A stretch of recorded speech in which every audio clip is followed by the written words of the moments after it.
Nate, thank you for joining me in the studio of Everybody Wants to Be a Farmer. We've got a few episodes under our belt, and we really love Prairie Creek. It's been a huge inspiration. Thank you. Yeah. So welcome to Everybody Want. Can I get you anything to drink, or you good? I'm all set for All now. right. Appreciate you probably hear one of our farm dogs drinking water in the background.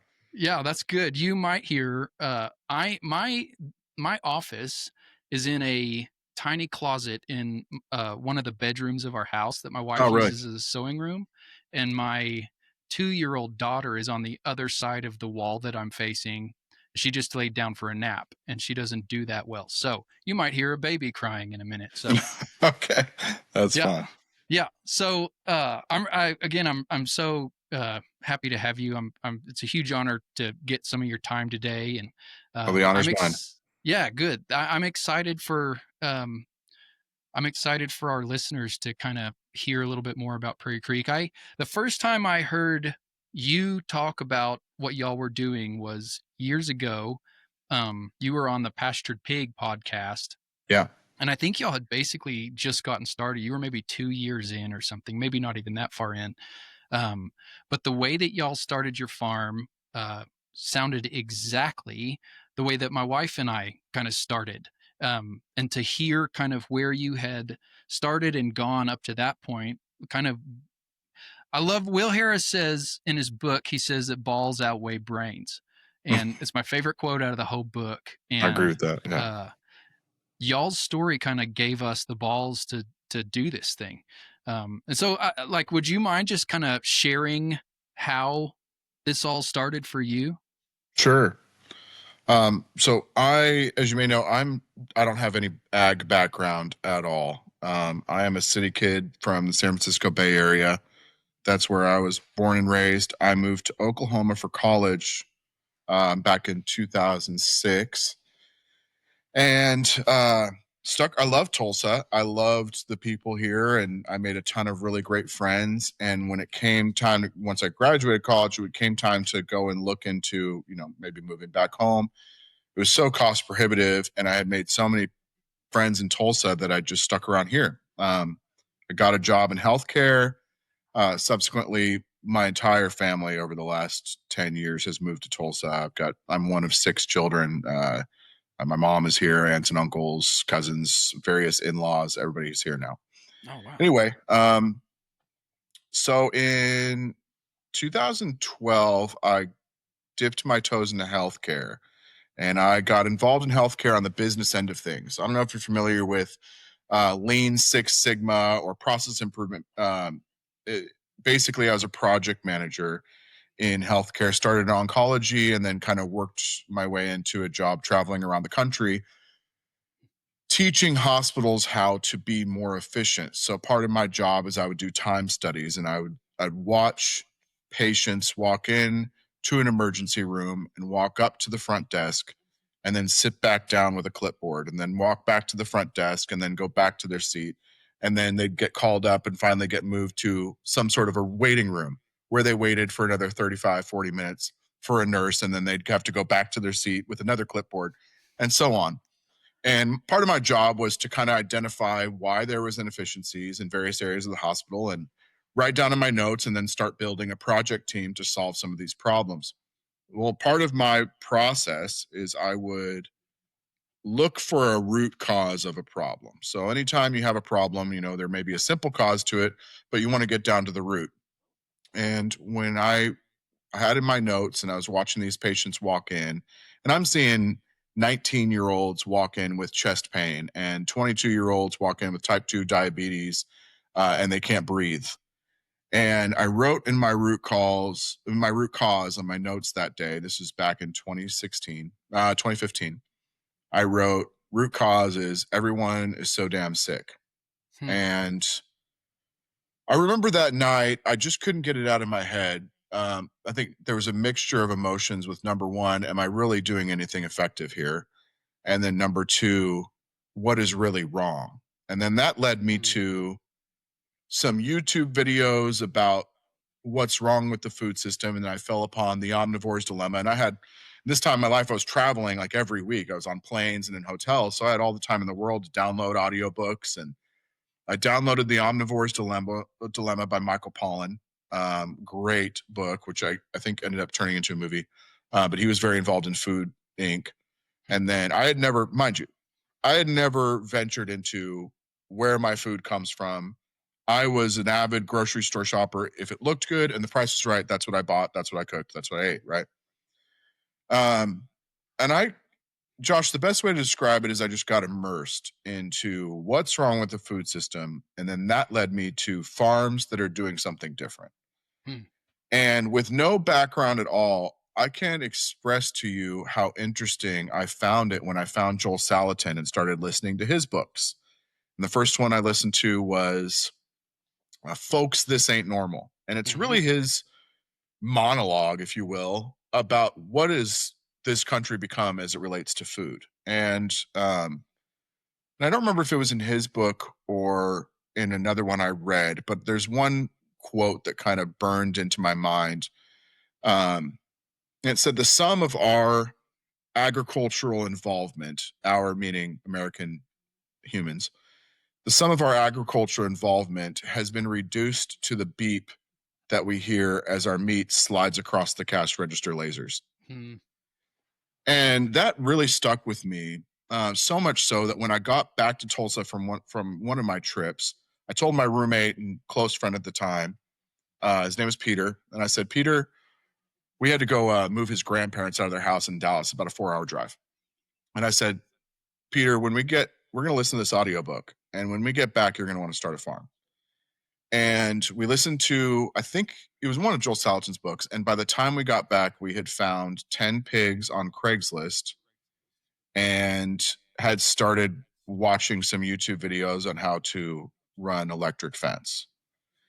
And that is really how we started. I had a friend of mine who had some scrubby, like he had a 20-acre piece of land that he was tinkering around on. And he had this scrubby 2 acres of woods and thickets with a creek running through it, right up against some neighbors that he didn't like. And he's like, you guys can farm pigs back here if you want to. So he leased us 2 acres for $10 for a year. Uh, and I gave him a $10 bill, which years later he actually had it framed and gave it back to me for my birthday. That's Um, awesome. but we started with 10 pigs and we knew we wanted to find non-GMO feed, which in Tulsa was not a thing. You can't go to the feed store and buy non-GMO feed. You can now, but in 2016, no one wanted that. They didn't source it.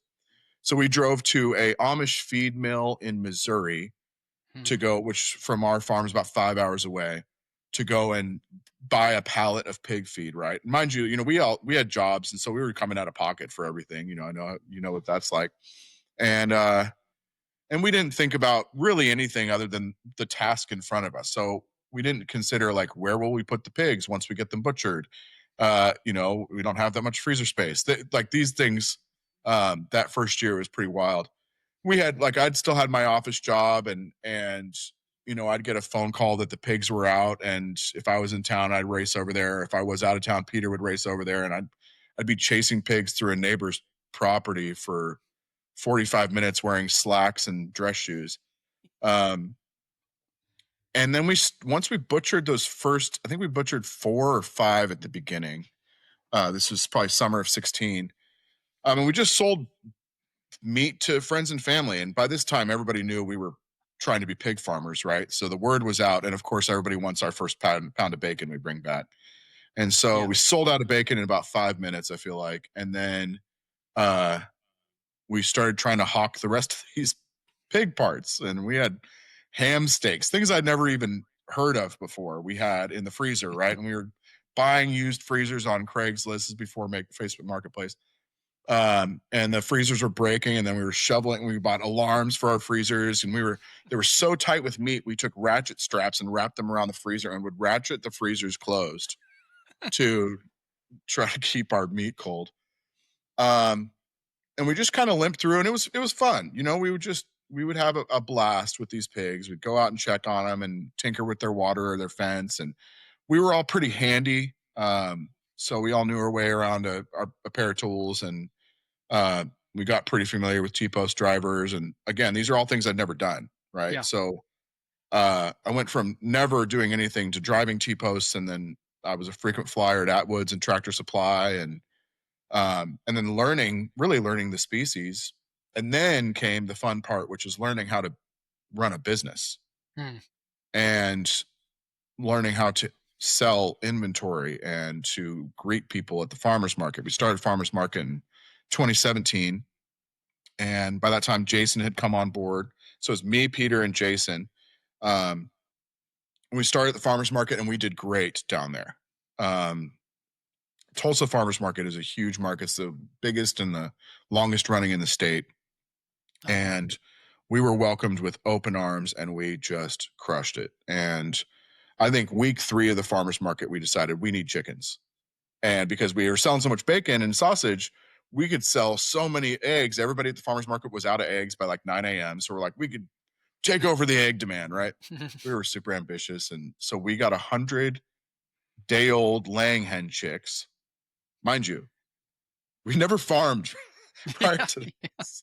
So then we put them in my buddy's garage in a pretty metro part of town. And we built a brooder with heat lamps and all this, and we started raising 100 chicks. And then they got so big, they were like roosting on the garage opener and stuff. And then we finally, at that point, we landed 80 acres. A friend of ours wanted to buy land as an investment and agreed to lease us the land. And so we leased 80 acres, and then we started running chickens in a greenhouse. And then we built a mobile chicken coop. And then we were all of a sudden in the grass-fed beef game and got 25 head of beef. And the agreement was for all of us was we would keep our jobs for 5 years. Mm. And every dime that we ever made, you and I spoke about this a little bit last week, I think, when we talked. Every dime we ever made, we invested back into the business, and we never would need the business to keep our lights on, if you will. That was a critical decision in a lot of ways. Well, which I'll get to that in a little bit. But we got into the beef game 2018. I think we killed our first grass-fed beef, and our pork sales were kind of on the up and up. We landed a couple restaurant accounts, Mm. which for us, this was huge. We were on a legitimate, nice restaurants in Tulsa and then in Oklahoma City. Um, and we were just booming. I mean, we were as fast as we could butcher something, it was out the door. And we were getting put in the papers, and we were getting little articles written about us, and people were coming out to see the farm. And we started family farm days in 2017, where we just opened it up to the public, kind of modeled after what Joel was doing with his lunatic tours, but ours were free. And we just opened up to the public and said, come out. We've got a trailer full of hay bales, and we will tour you around the farm and explain why we keep pigs in the woods and why our chickens live in mobile carports on the grass.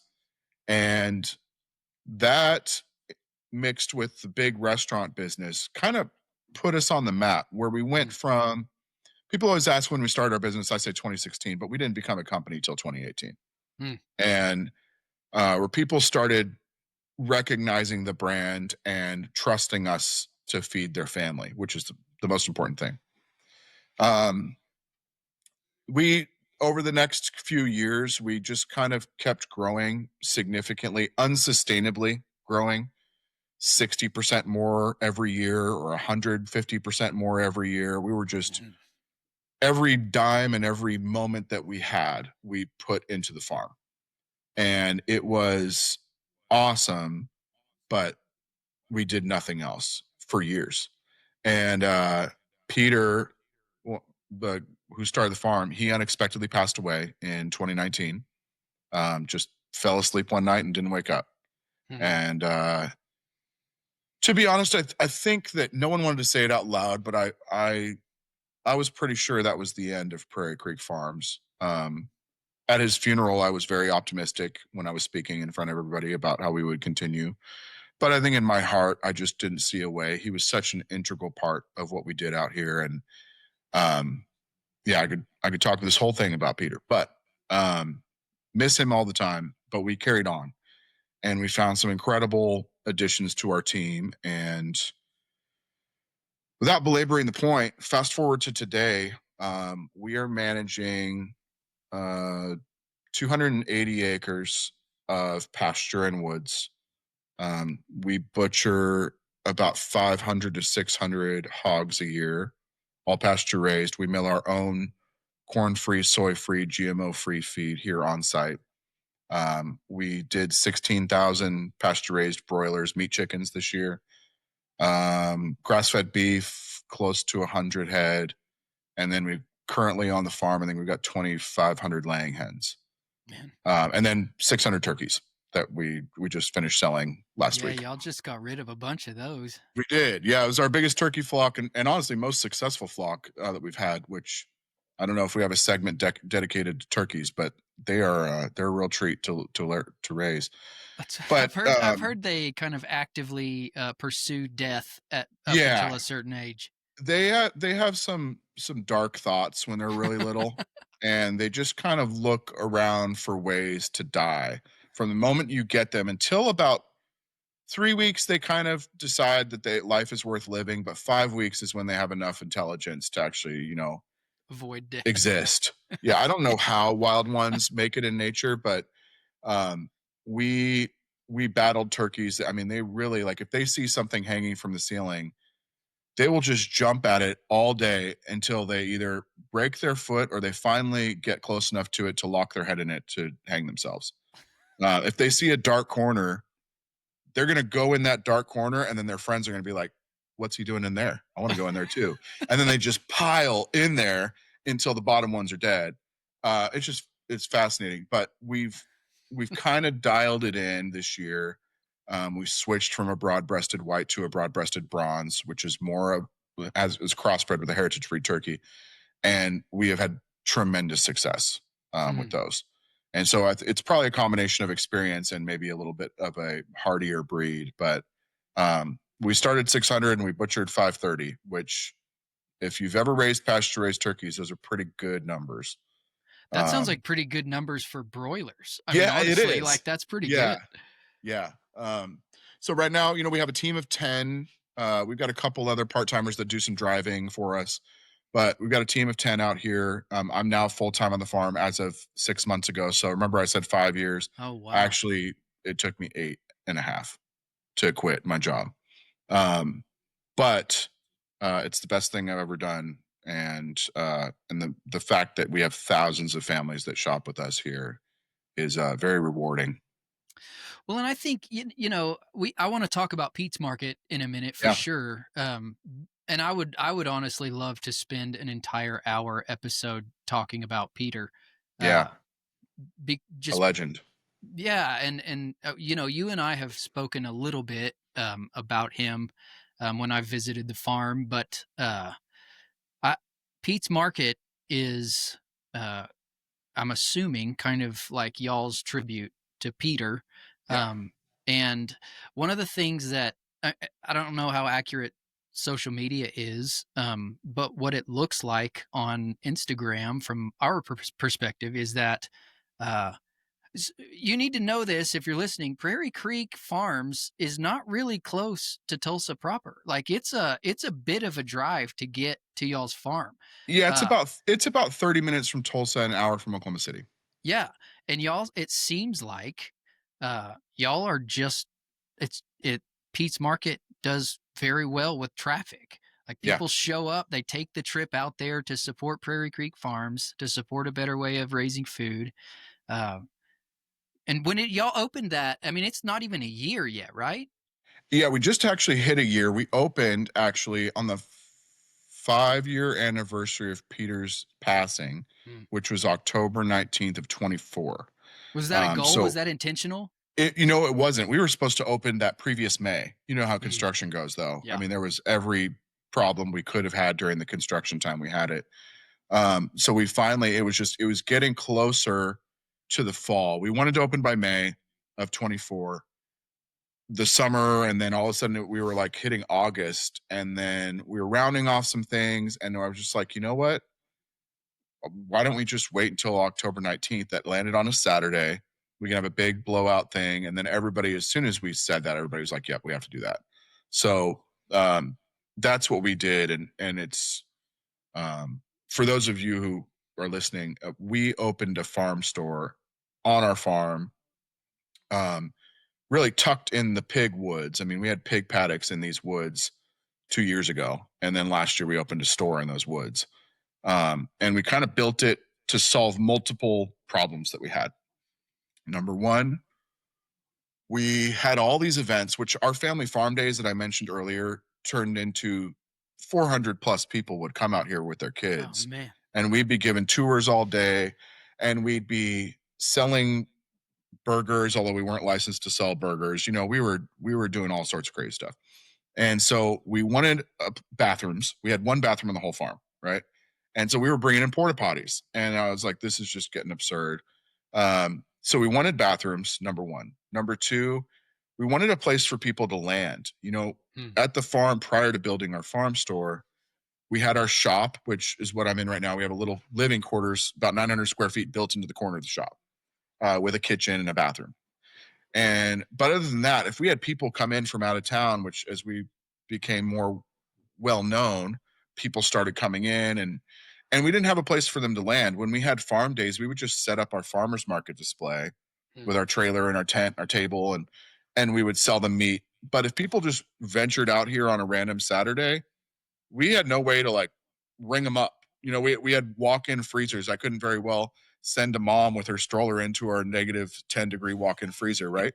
And Yeah. so I'm like, what can I get you? Let me go get an iPad and a swiper, and so we wanted to solve that problem. And then we wanted a commercial kitchen. And that's the one Mm. that was, I think, a mistake that we're trying to make, not a mistake. But um, Will Harris actually does this great. And I know you interviewed him or you had a podcast with him briefly, right?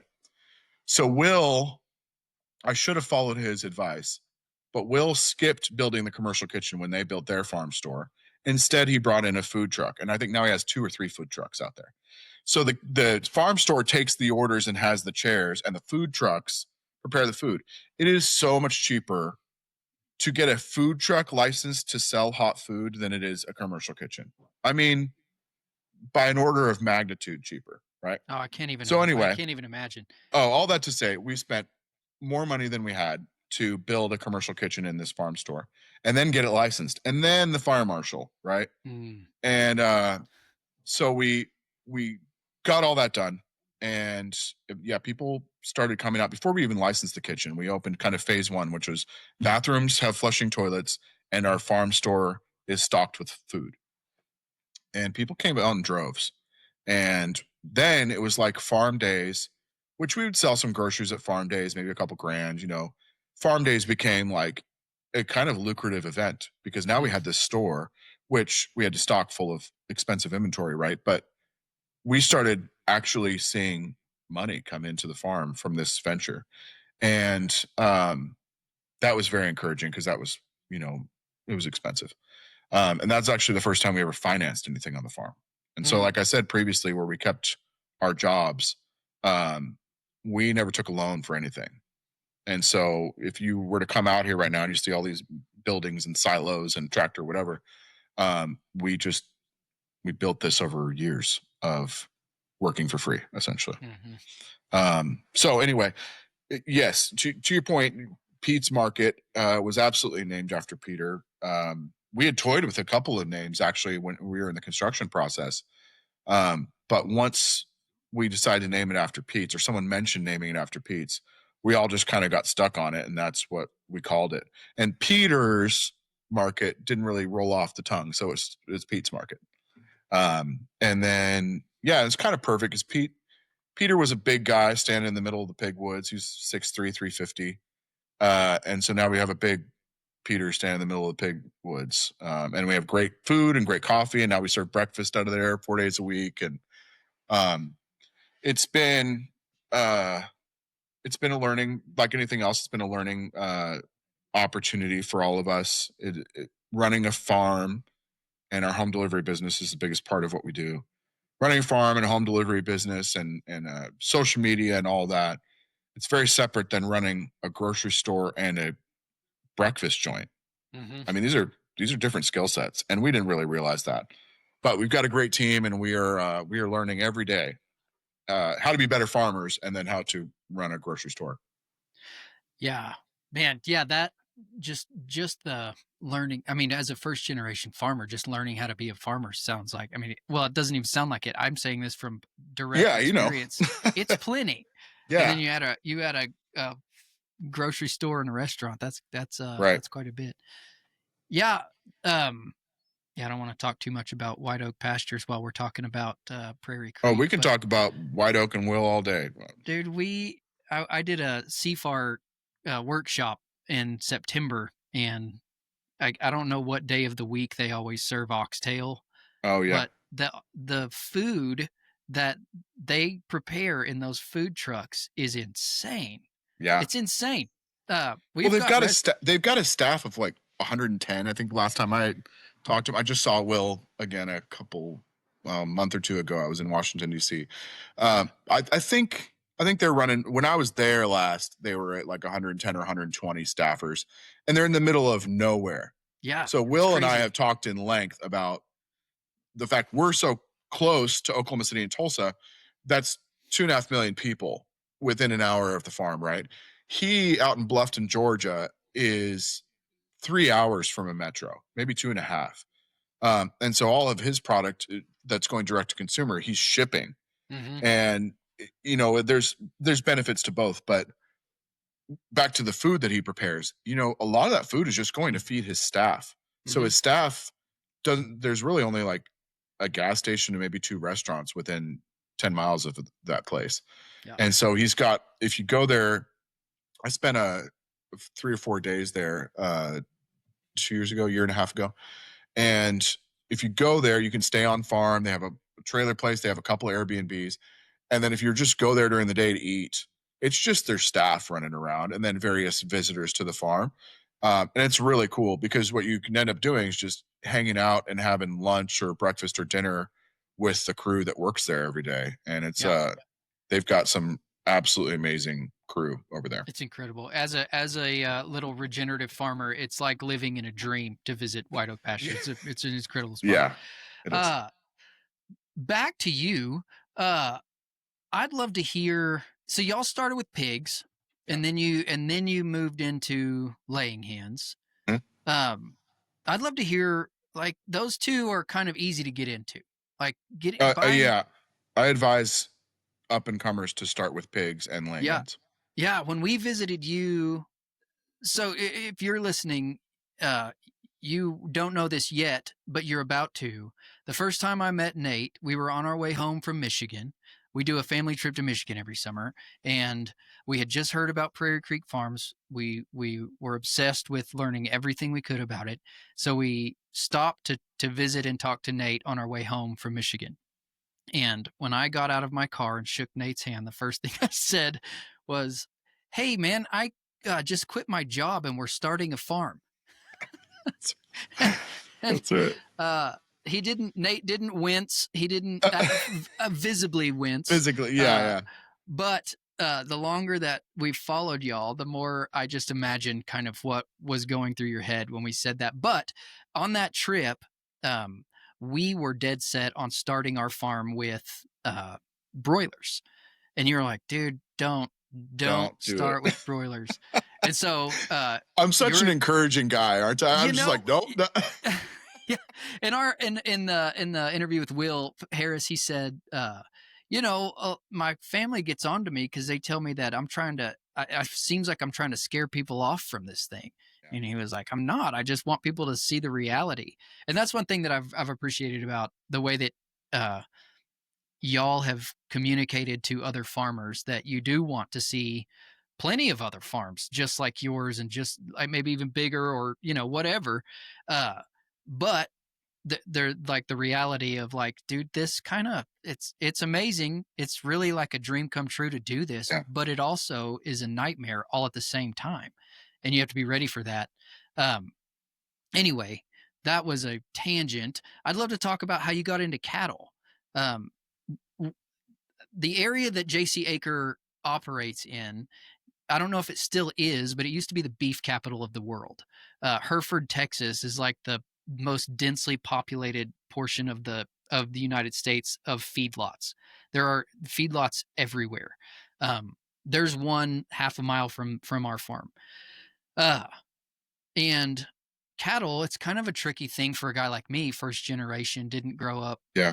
doing it. It's really kind of a tricky thing to get into cattle and convince our community that grass fed beef is better. Because we are, I mean, I think America is acclimated to corn fed beef. We like that corn fat on those cattle. It tastes delicious somehow. Um, how did you get into cattle? What was kind of the starting point? And I know y'all have like the Prairie Creek Cattle Club, which I think Yeah. is a very cool thing. Could you talk a Yeah. little bit about that? Yeah. I'll talk about how we got into it first. So we bought 20 head, and this is back when pregnant mama cows that were like 4 years older and were really not that expensive. This is 2017, about 19 head of bred black Angus mama cows because we Mhm. were going to get into the grass fed beef game at the time. We were all the ambition in the world. We followed Joel Salatin. He's got grass fed beef. We need grass fed beef, right? It was as simple as that. And then I think a lot of our farmers market customers and stuff were like, when are you guys, and then we had pasture. And to us, when we got this 80 acres in 2017, this was the biggest piece of land we'd ever seen, Mhm. right? And so we had our 80 acres is about 45 acres of grass and infrastructure, and then another 35 or so acres of woods and ponds. And so to us, we had 45 acres. We'll do 20 head of beef. We started doing some math, like this will work, whatever. Not really considering, because we didn't know, how long it takes from the moment a calf is born, and assuming you're just going to feed it grass until you butcher it. I mean, that is, for those listening, that is years. And for us, right now on the norm, we butcher between 24 and 30 months. Mm. And um, so we made every grass-fed beef mistake we could have ever made in those first 5 years, and we still make some. But um, that's how we started. We just got mama cows, and then we followed very closely as they were calving, and we were checking on them. And then you get attacked by one. And Peter got, I said he was 6'3", 350. A mama cow tossed him up in the air, covered him with afterbirth in the middle of the night. He sends me, it was one of the funniest stories. I still have the picture. He sends a picture of him standing at Walgreens trying to get cleaning supplies because he's just covered head to toe in blood and afterbirth. Just because he saw a calf out at middle of the night and wanted to go check on it, right? And that mama didn't appreciate that. And so um we tried to herd cattle with the four-wheelers, and these 3-day old calves are running into barbed wire fences. I mean, like I said, we made every mistake. We, just like most other things that we have learned as farmers, we ran into this farmer at the Tulsa Farmers Market who'd been selling grass-fed, grass-finished beef for years. And we became friends with him and really looked up to him. His name is Ricky Kane. And Ricky had it down where what he did was he bought stockers. Mm. So he had a couple of guys that he bought from that had a really clean program, right? And he waited until they preg checked their heifers. So if you're not familiar, those who are listening, in the beef game, if you want to retain heifers back, female cows, you would then wait till the heifer is, call it a year old, and then you would go and breed that heifer. And then a certain amount of months later, 3 months, 6 months later, you would preg check and see what heifers took and what heifers didn't. And the ones that didn't, typically around here at least, which is a very cow calf heavy operation, around here they just take the heifers that didn't take and sell them at the sale barn because they don't want to deal with it. Maybe there's something wrong with it. They don't have the patience, right? So he would intercept those heifers that were about a year old, maybe 15, 16 months old, intercept there before they got to the sale barn, pay them in cash, and then bring them. And then he would run that heifer for a year on his grass program. And then he'd butcher a grass-fed, grass-finished beef. And we're like, that is a great idea. Why did we never think of that, right? So we ended up selling off, like all those moms calved, and then we kept a couple of them, but we ended up selling off the cows and the calves and taking that money and putting it into stockers But you and sold them like buying. on the hoof. Oh yeah, yeah. A lot of them to other farms actually, and then we butchered.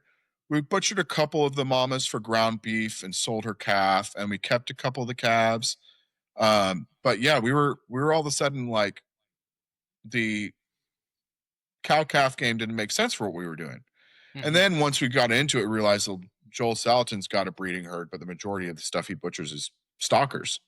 And and then we started looking into it, did the math on it. We're like, this makes a lot more sense for what we're doing. So we started getting in the stalker game and doing exactly what we were instructed to do is that we bought open heifers when they were young and then raised them out here for a year and a half, however long it took to get them fat. And then because we're not using grain, then we had to really learn how to keep the grass growing, right? Mhm. And then we very quickly became highly soil oriented. Where at first we were oriented towards the health and happiness of the animal. And everything we did was based on their health, happiness, longevity, moving into new paddocks and making sure that the farm never smelled like pigs, right? And just always keeping things going. Mhm. But once we got into the beef game, we realized the real value of fertility and water retention, right? And all these things that, again, back to my background, have no knowledge of whatsoever, zero ecology training. And then so we started getting more involved in that and started looking at taking our chicken shavings out of the brooder and spreading them on the pasture and then strategically rotating our chickens. And we're still perfecting all these things that I'm talking like we've got it figured out. We don't. Yeah. Um, but the stalker game worked well for us. And so we Mm. started selling grass fed beef. We're selling it by the cut. Um, After COVID taught us a lot of lessons. We were pretty heavy wholesale. We were in, oh man, I think at the beginning of COVID, we were servicing 18 restaurant accounts through Tulsa Wow. and Oklahoma City. We were the only farm at scale that was raising, especially pork, was raising pork and chicken and eggs that could really supply these restaurants. You know, a lot of the other Mhm. ones in Oklahoma just weren't that big and it couldn't stay on a menu. It takes a lot of work to stay on a menu, right? And so, but COVID happened and then everything ceased. All the restaurant accounts just stopped ordering and we had all this product in the pipeline, right? There's a Mm. lot of farms like us. Then we started selling all that product retail. And we're like, this is the best thing in the world, right? Because Yeah, now so much my more money. right, my pork trim that I was selling to restaurant A for $4.50 a pound, I'm now selling it to Mr. and Mrs. Jones down the street for $6.50 a pound, right? And I turn it into Italian sausage. And anyway, so we also during COVID or through COVID, we started getting a bunch of demand for whole and half beefs, which none of us ever shopped that way. Like me, Mm. Peter, Jason, I never considered spending thousands of dollars one time as opposed to spending $100 a month for the rest of my life, right?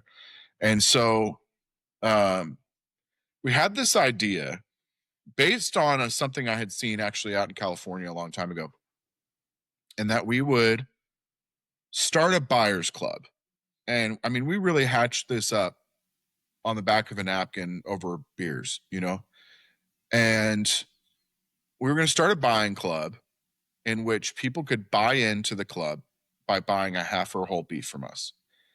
And then we were going to do it where if you bought into the club, when you came to pick up your beef at the farm, we were going to host a dinner and we were going to have a big harvest dinner for everybody who's in the club. And we want it to be elegant, white tablecloth, and make a big fancy to do out of it, right? So we came up with a logo and we made it all kind of black and gold and elegant, very different than everything about Prairie Creek Farms, right? But we really wanted it to be something cool. But we wanted it to be an opportunity for us to get to know all these customers that order from us. Our business started with the farmers market kind of, but then transitioned to a very transactional business where we would say on a given year have 4,500 unique customers shop our website and get home Mm. delivery. Of those 4,500 unique customers, we'd probably ever met 100 of them, Mm. Wow. maybe 250 of them. And there's just hundreds, thousands of people that are shopping from us. And maybe they see our Instagram. We never met any of them, right? And we wanted to change that. we wanted to give people another opportunity to come out here. And so we started the Cattle Club in 2022, and we launched it exactly as I described. We said if you buy a half beef in the fall, then you're in the Cattle Club for a year. So you can come to the fall dinner, and then whether or not you buy again in the spring, you can still come to the spring dinner because you're part of the club. But in order to stay in the club, you have to buy again the following year, right? So it's a rolling 12 months from when you've purchased, and that has been tremendously successful. Hmm. Um, it's not the most lucrative thing we do. We make more money selling beef by the pound, by ribeyes and ground beef and stuff. But it is the most fun. And so we started. I think there was 11 families that ordered from us the first time, and that's either a half or a whole. And so there's 21 or 22 people that came to the first dinner, Hmm. and the weather was bad, so we crammed into our little 900 square foot living quarters, and we rented tables and linens and chairs and candles, and we have a friend that's a florist. She dropped off flowers. We made it look awesome, and then we brought our photographer friend out to really make it look awesome, and then it doubled in size by the spring. And so we Oh. had double the amount of people ordering. And then again, that following, I mean, it just kept growing. And so we do it twice a year. And we have the best part really is that we have all these chefs that we work with, and all the restaurants we work with are all locally owned chef centric restaurants. And they come out to the farm and cook these meals. So we have the chefs from some of the nicest places in Oklahoma that source from our farm all the time, and we invite them to come out and we pay them, and we invite them to come out and come up with whatever they want. They have entire creative control over the menu. There'll be 5 6 courses plated that are coming out. They bring a staff of 5 to come out here and cook for what our cow club's now 80 to 100 people, right? Hmm. That buying half and wholes, and it's great. And all the staff that work the dinner is all of our farmers that just get dressed up in black. And so you're getting this really cool experience of eating dinner on a farm on the same pasture that your beef was raised on. And it's being served to you. And the people that are pouring your waters or your wine are the farmers that raised the beef for 2 years. And it's unlike anything that I've ever heard of. And it started, like I said, over a couple beers on the back of a napkin. And it is now, honestly, it's one of the favorite things that we do out here. We don't want to go another minute without thanking our incredible sponsor, JC Acre, for offering prairie raised eggs, pork, chicken meat, pet treats, hoodies, leather products. It's incredible. We love it. It's our favorite farm. It's our farm. You can find us online at jcacre.co. You can also follow us on Instagram at jc_acre. Let's get back to it. They started a farm and they got some chickens and eggs. It's very cool. Yeah, I don't know if it was last year y'all shut down part of downtown, or it looked like you shut down part of downtown and had some special dinner in downtown Tulsa. Did you do that? No. Oh, maybe it was Now, somewhere else. so I think I know what you're talking about. That is the Wine and Swine event. It's the McNelly's Group puts that on. McNelly's Group is a huge restaurant group out here, and our biggest client. They're a Mm. locally owned restaurant group. They've got 20 something concepts, and every time they open a new concept, they put something at Prairie Creek on their menu. And we're good friends with all those guys. We're going to each other's weddings and stuff. Um, and so they shut down the street every year for Wine and Swine. We Okay. donate. I don't remember the organization they donate proceeds to, but we donate a pig every year. So they smoke a pig out on the street, and then we have a fancy dinner out there. Yeah, but that's Okay. their event, not ours. Okay. I saw that, Yeah, and I guess I assumed it was a cattle club event, but no, uh yeah, the cattle club events look like um well, I mean, it just the one of the things that I love about regenerative agriculture is the ability that a farmer has to kind of influence and even change the culture of their community. yeah, And that's well you said. know, definitely you get to see that in what y'all are doing over there. And we've seen it a little bit with our farm too. But those events, cattle club, just those ways that you and your team have been able to incorporate two metro areas into this little 80 acre or 200, what do you say, 240 acre? Yeah, now it's 240. It's mostly leased, Yeah. but we have the 80 acres that's ours. Yeah. And like that, it's not directly in town. It's not 5 minutes away from anything. Right. It's a really special thing. And I don't know. You just don't see that in agriculture. There's nothing special about food. Uh, Apart from regenerative agriculture, I feel like, and it's a really incredible thing to be a part of. And one of my favorite things to see at Prairie Creek Farms is the giant mural inside Pete's Market when you walk Yeah. in. Local food will save the world. Is that what it says? Change the world. Change the world. Yeah. And there's this level of boldness that y'all have. You've talked a lot about your even unhealthy level of ambition and just this ridiculous tenacity. Your team talks often about just like innate work ethic. Yeah. There is this thing that is inspirational about there's and this isn't to talk down on people who want a homestead. There's a huge difference in someone who wants to be a regenerative farmer and is serious about it, and someone who wants a homestead. Absolutely. And I think regenerative farmers, I've been called overly idealistic by a lot of I've been people. called worse. So don't worry. Yeah. And I think that's the whole idea is like, like this isn't, it's to you, it might be overly idealistic, but we truly believe that local food will change the world. Prairie Creek Farms probably won't change the world, but No. like local food, like localizing our food is a massive thing. I'd love to talk about what you have seen and this group of millions of people, kind of the needle push that you've seen come from just the 8 or 9 years that y'all have tried to convince millions of people that local food is better than grocery store eggs. Yeah.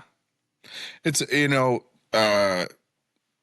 hit the nail on the head. Convince people that local food is better. I think that by and large, the average American shopper is aware that when they go to Hy-Vee or Safeway or Albertsons or whatever your local grocer is, right? Or Walmart, that when they see meat on the shelf and they grab it, I think they are aware that that meat is probably not of the highest quality and probably not, that animal was not treated the most ethically. I think there's been enough awareness out in the world that that is the case. Then along come the marketing teams from those grocery stores, from JBS, Tyson, Cargill, the big ag, big protein ag suppliers. You get those marketing teams together, mixed with lobbyists and USDA people, and the USDA is complicit in this, and then local government and good old fashioned greed. And you take this combination, and what it is created is the illusion of choice. And I say that, and this is part of what I have gotten more involved in the last 2 years, and that is kind of advocacy and awareness work.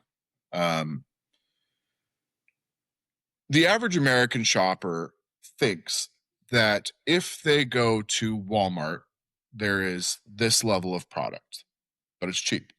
And if they go to name the fancier grocery store in town, right, there's this level of product. And it's a little bit more expensive, but it's still cheap. Then they can go to Whole Foods or Sprouts. And if they want premium product, they can go to Whole Foods and Sprouts, forget that. And then if they've got all the money and all the time in the world, they can go find a local farmer, go to the farmer's market, right? And I know I'm painting with a broad brush here, but I think this is the general consensus.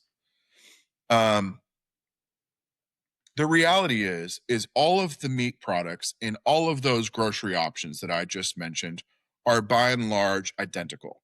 Mm. Right now, if you go to Walmart and go and grab chicken thighs, they're probably going to be in a yellow package. Maybe it says Tyson Foods on it, and it's going to say no antibiotics ever, free range, raised on family farms, right? But it's in a yellow package, saran wrapped, and it's $2.89 a pound, right? You can go to then Whole Foods, and it's going to be in a green and brown package, and it's going to say Whole Foods 365, responsibly raised, raised on family farms, no antibiotics ever, nicer fonts, more greens and browns, and it's $5.97 a pound, right? Now you've made a healthy decision for you and your family, and you're willing to pay for it. But in reality, if you go to Whole Foods website and find out where they source their chicken, they source it from Tyson and Purdue. Mm-hmm. And so it is all the same. And as my business partner Jason, he puts it, it's all Walmart. And so in other words, people think that if they go and buy the Vital Farms eggs, right? And we can talk about Vital Farms, but you buy the Vital Farms eggs or whatever, you're getting what you're hoping to get and what we all want, which is a girl standing in the pasture holding a chicken, right? And this chicken's loved and eats grass and bugs all day and all of that. Full of feathers. Oh yeah, fully feathered, frolicking in the wind, and it's just horseshit. None of it is. And I apologize for saying that on your podcast. That's You can okay. bleep me out. Josh Davis cusses plenty. You're good. Oh, okay. Well, you had Will on here. I'm sure he delivered. He didn't for say you. a single cuss word. Good man. I know. Um, Anyway, horse shit. Yes. it's horseshit, and it is fraud, but the USDA is never going to push it.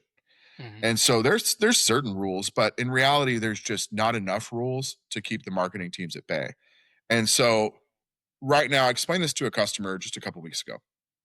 Right now, I can go and buy a dozen eggs from Walmart, Eggland's Best, whatever, right? Go and buy a dozen eggs, take them back to my farm, put them in the Prairie Creek Farms package that says pasture raised, whatever, right? And sell them. And there's nobody that's going to stop me. And there's, other than my own ethics, there is nobody that is going to come beating down my door and arrest me for fraud or for false advertising, whatever. That doesn't exist. People also think that the USDA is out there like checking on farms or whatever.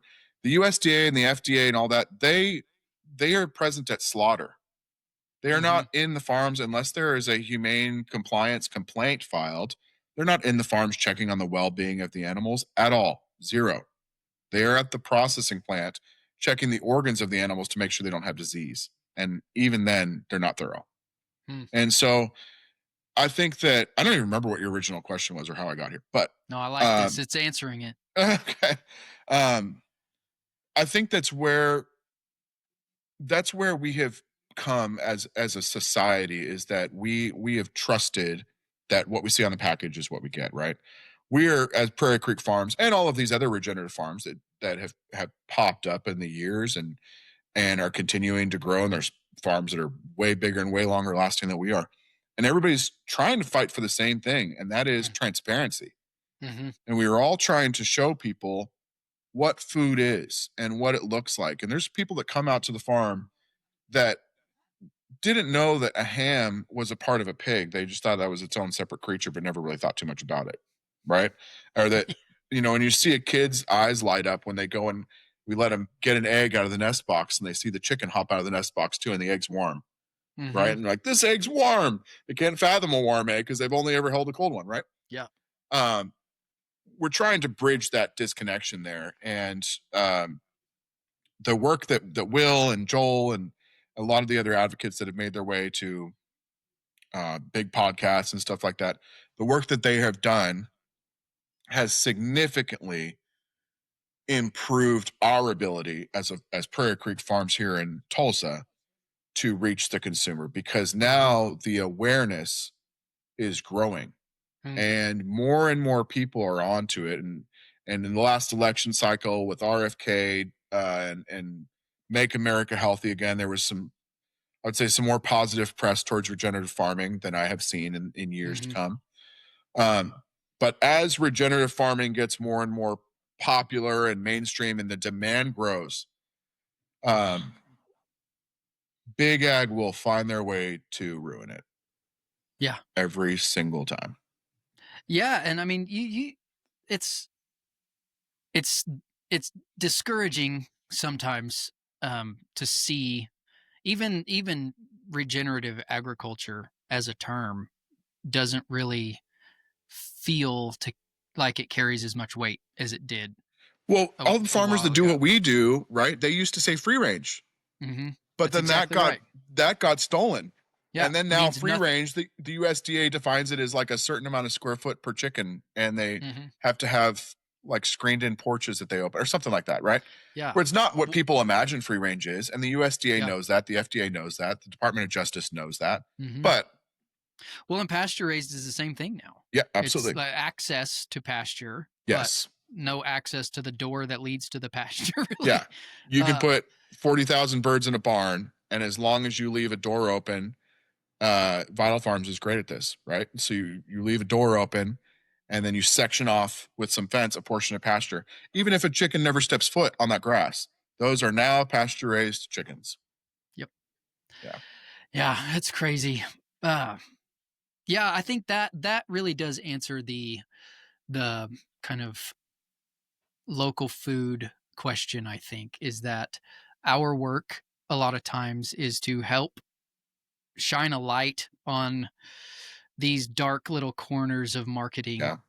that really are just um, vehicles of greed, and help people understand that we're actually not greedy because our product is twice the amount. Like my eggs are twice as much as the grocery store eggs, Sure. and guess who works for less than you could imagine? It's that farmer. Yeah. 8 years. 8 years Nate has gone without a farm pay, like Right. I don't know, without a farm paycheck, but like it's That's been the a way to put it. sacrifice for Yes. 8 years. It's Yeah. all gone back into the farm, and Yeah. that's just not greed. Sorry. Yeah. Um, and yeah, there's another thing that we're getting close to being out of time, and I've got one more important question for you. Yeah. But Go ahead. there's one to stay on this topic a little bit longer. There's regenerative farmers get accused often of fear mongering because Hmm. of antibiotics and chemical fertilizers and all of the things that we talk about and refuse to use. Um, one thing that I really appreciate about a good regenerative farmer, there are some people who jumped into it because they were dissatisfied with the food system, like you. There are some people that we've talked to that jumped into it because they freaking hate the government. Like, and they just take Yeah. this angry approach Right. to what they do, and it's wonderful to be able to be influenced by people who aren't trying to scare people into buying a better food product and a Yeah. product that is raised with care.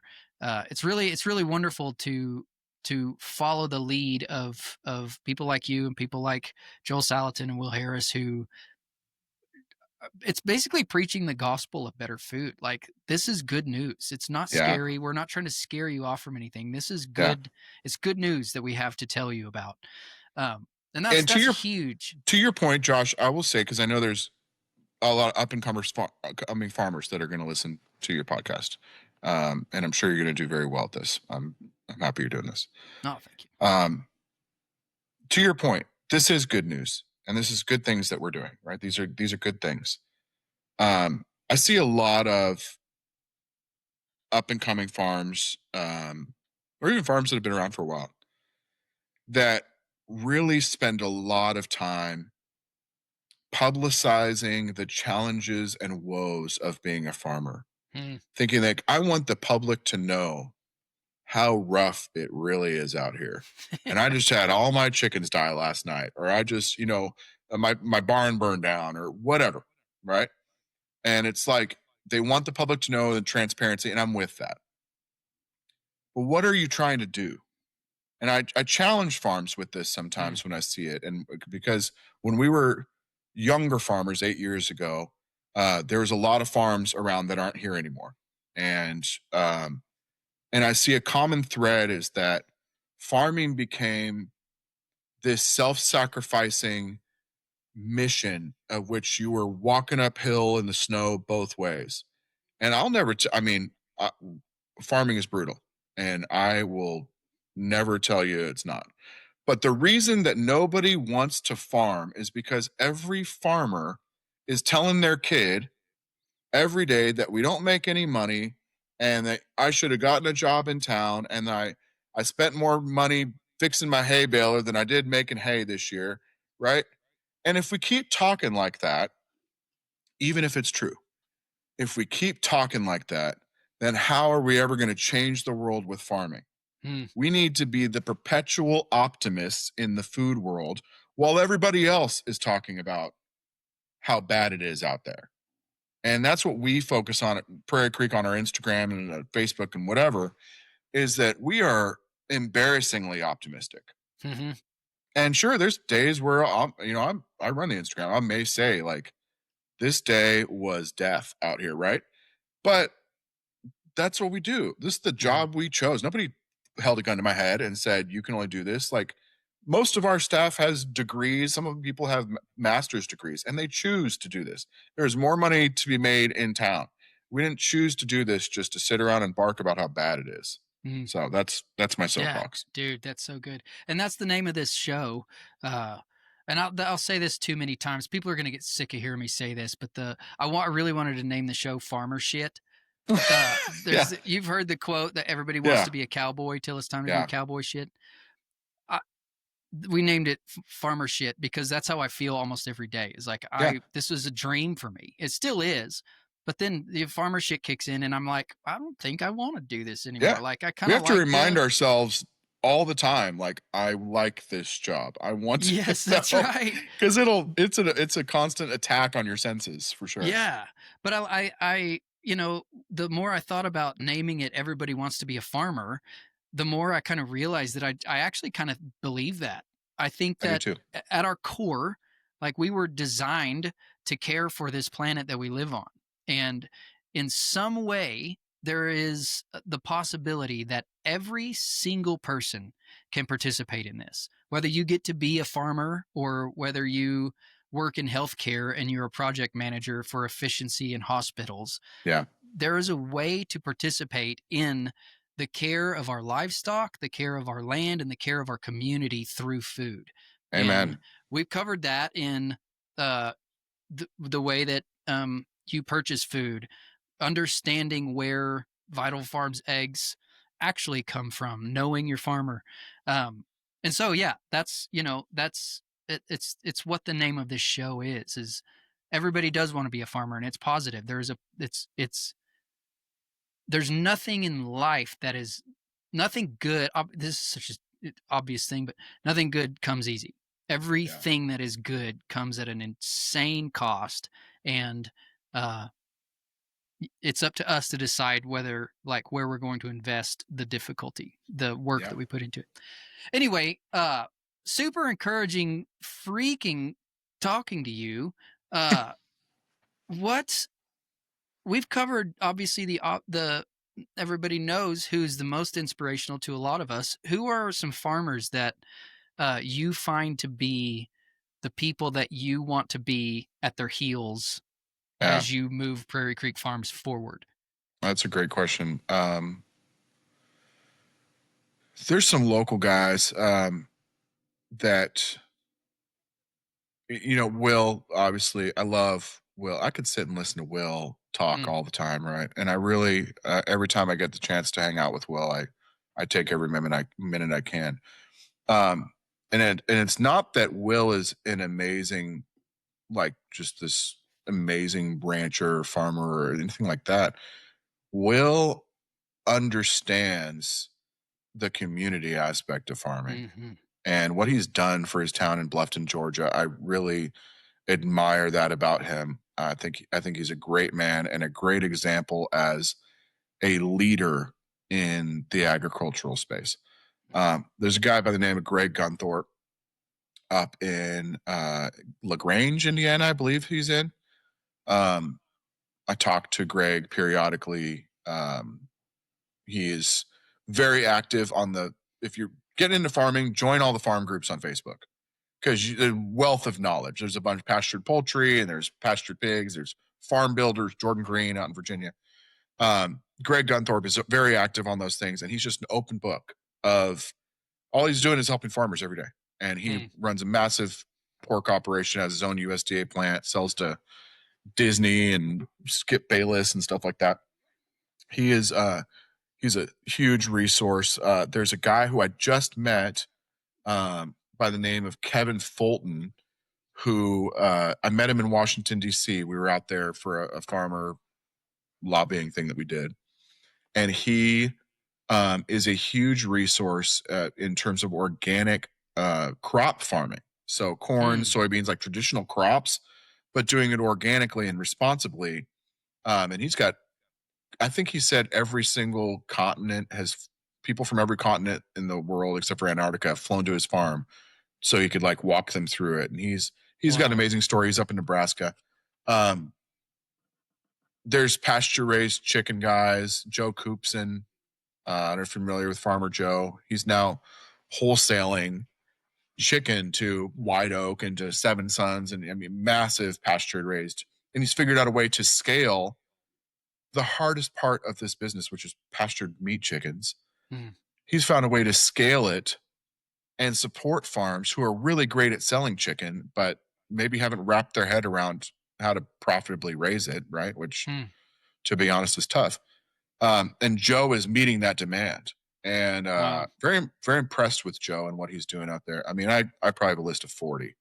Nice. Because once you get into this game, as I'm sure you know, once you get into this game and you're in it for a while and you maybe get to some scale, the farming community is pretty tight, even nationally. You start getting involved in the groups and stuff, and you find yourself, a text message away from some of the smartest regenerative farmers in the country. And what a blessing that is. I don't know. I don't know what we would have become if it wasn't for farmers that have been doing this stuff longer than we have. Yeah, man, it really is a special community. From day one, like it's pretty helpful.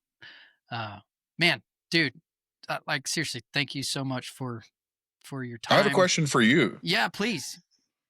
Now you're starting a podcast. What is next for JC Acres? Where are you guys at now, and what is next for you guys? Yeah, so our next big pursuit is broilers, meat chickens. So we've got a little batch that we bought 100 to test. I'm splashing anointing oil on you right now. Yeah, thank you. We bought 100, and I don't know how many we're going to actually process. So that'll be kind of the next immediate thing. The thing that's most on my radar right now is ruminant animals. We've seen some land improvements with the laying hens and the pigs rotating together. But we don't have any ruminants out here. And so I really want to get some sheep or goats, or I'd really love cattle out here. The panhandle of Texas, you can basically run one head per 10 acres yearly. So there's not a lot of, there's some regeneration to be done. It used to host millions of bison, just like the Tulsa area. But so that's kind of what's next for us. Is the podcast is kind of a fun thing. Mostly this is so that I can verbally process. That's how I process things. And so it's kind of a selfish thing. It gets me the opportunity to talk to farmers that I want to talk to. Meat chickens is immediate right now. And then as soon as we can get some ruminants out here, we really want to do that.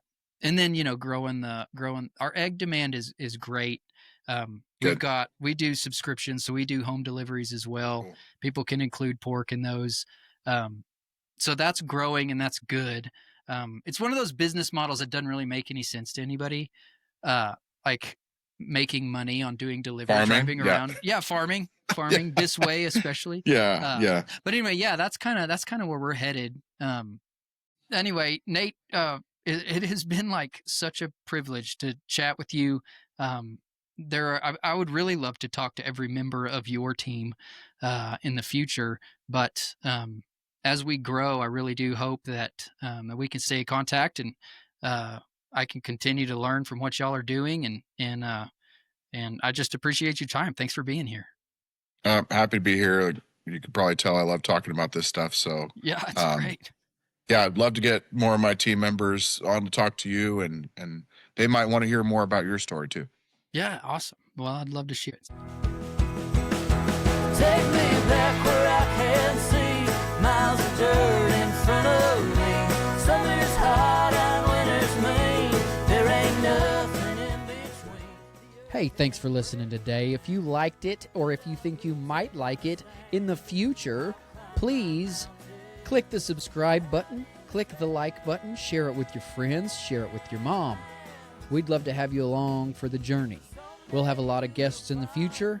We'll have a lot of fun stories to tell, and we look forward to you being along for the ride. Our intro and outro music is Flatlands by Ryan Colwell. If you haven't heard of him, now you have. Go check him out. We'll see you next time. It's a great big sky. Yeah.